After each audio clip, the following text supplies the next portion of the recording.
Children, a very refreshing good morning to all of you.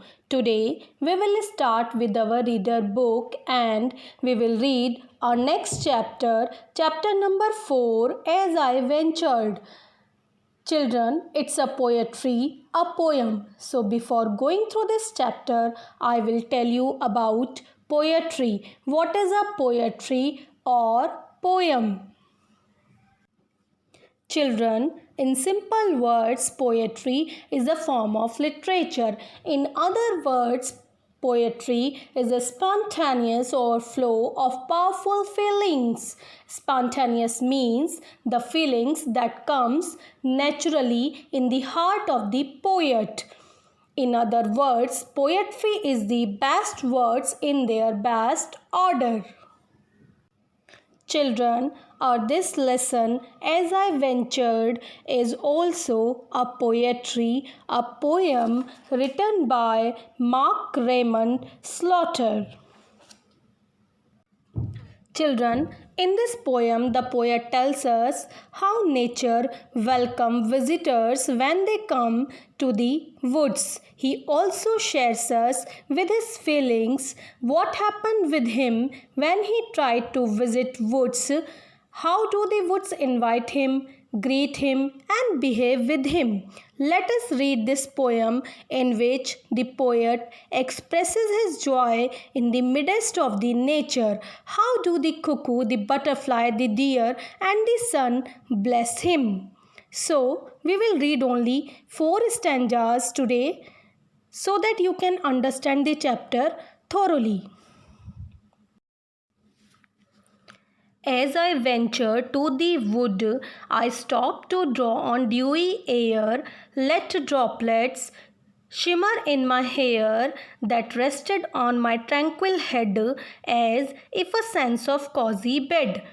In the very first stanza, the poet tells us, as I ventured to the wood. Ventured means dare to go through something. As the poet dares to go through the forest, I stop to draw on dewy air. He stops to take the shelter of the cool air that is full of dew. Let droplets shimmer in my hair. Actually, the poet stops in the woods to let the little drops of dew got entangled in his hair and glistened. Droplets shimmer in my hair that rested on my tranquil head, and the nature, the cool air that is full of dew, made the poet's head calm as if a sense of cozy bed, and the nature gives the poet as a sense of as he is resting upon a comfortable bed and taking the warmth of the comfortable bed. As I ventured to the wood, a gesturing cuckoo perched above, and then in song with cooing dove, you are welcome, bade he, enter please, to roam our land with gentle breeze. In the second stanza, the poet tells us as he enters to the wood, how the creatures of the woods welcome him by showing their welcoming gesture, especially the cuckoo and the dove, how they burst into a welcome song. As I venture to the wood, as the poet enters to the wood, a gesturing cuckoo perched above. Perched means situated as if balancing above something. The poet first of all saw a cuckoo that was sitting somewhere.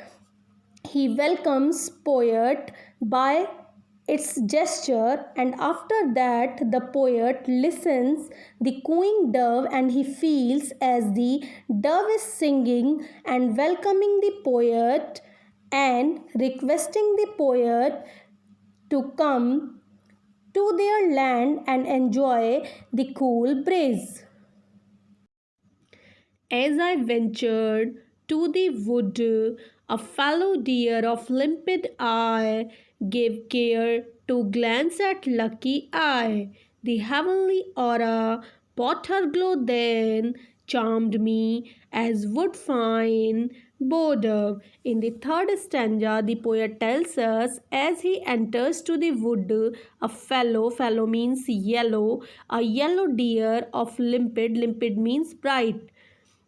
A yellow deer with his bright eye and his calm and carefree look glanced at him and charmed him with his heavenly appearance and shows him how lucky he is as the nature is welcoming him and showing a lot of attention to him. The poet must feel himself like a person as a person feel after consuming very high quality of wine. As I ventured to the wood, a dazzling flower waved her face in blazing show of dance and chase, and reddened bright in shade of dawn, she fluttered like a prancing fawn. In this fourth stanza, the poet describes the beautiful flower, how a dazzling, bright and colorful flower welcomes the poet by waving her face. The bright flower also dances and runs after the poet to show her love to the poet. Actually, the cool and the pleasant air makes the flower so happy that it starts dancing happily, merrily in the beautiful atmosphere. The poet also tells us how in the early morning the flower looks so bright and shiny due to the sun rays. The flower is also showing her love to the poet like a little young baby deer.